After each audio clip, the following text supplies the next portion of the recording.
Hey guys, Dr. Morse, Injury Experts. So, new news regarding Anthony Richardson, the quarterback or in the running for the quarterback for the Indianapolis Colts. He has a significant injury history, which we'll cover in a second. But we just received this news right now that he has a new shoulder injury, a throwing shoulder injury. Multiple people have reported this. Here's a tweet here confirming that it is a right AC sprain, a quote-unquote soreness.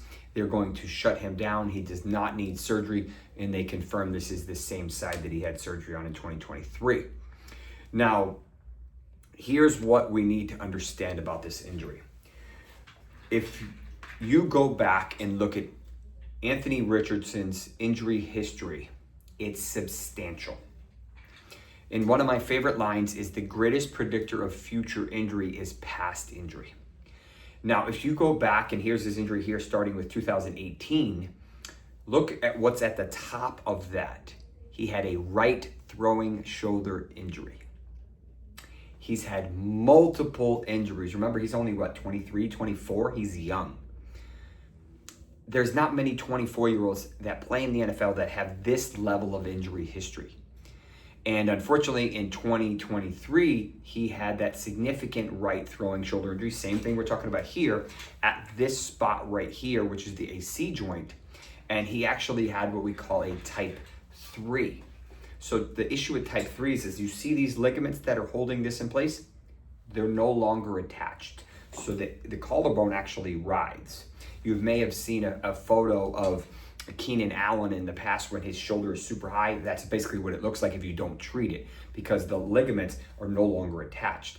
Well, for a receiver, you can kind of get away with that after it kind of scars down. But as a throwing quarterback, you can't do that, because this is where a lot of your velocity and generation of movement and throwing the ball and everything. So Dr. Elatrash repaired it in October of 2023. He had a type 3, which is, there's 6 types. The important thing to understand there is 50% of them went to surgery, 50% don't need surgery. Unfortunately, he needed to go to surgery, and he's been pretty good. But a year ago to the day, Richardson was shut down with soreness in this right throwing shoulder. Now we get it again to the day, right shoulder shoulder soreness. Now, what's happening here?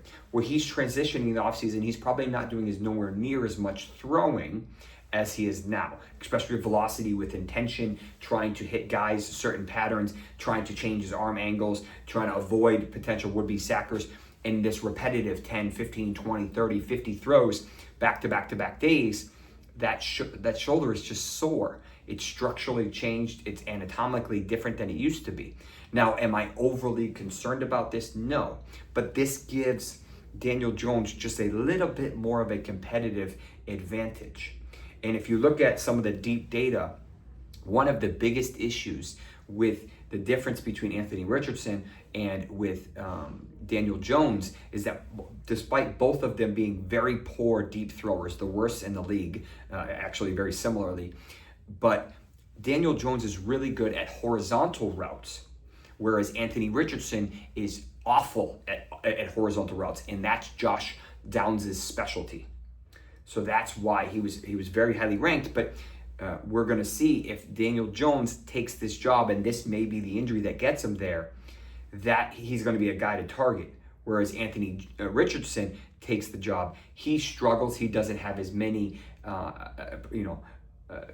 plays that he makes with his arm, more so with his legs. So he can win games. I think he went 7-7 in games he started and finished, but he's struggling to finish games. He makes poor decisions. He has very issues, and a lot of it stems from, in my opinion, this throwing shoulder. So just more of the same.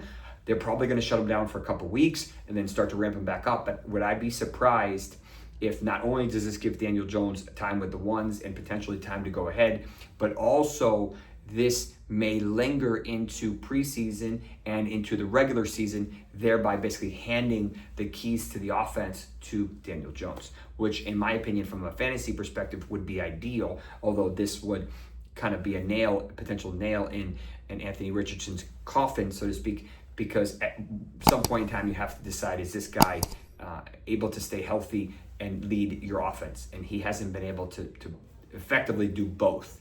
So that's my initial thoughts on Anthony Richardson's new injury. At this time, I would probably consider either not drafting him at all or way late, despite his massive upside, because he's just really risky at this point in time. I'm Dr. Jesse Morse. A lot more content coming. The new draft guide is coming. Check out the Injury Experts on YouTube, on TikTok, and on our website.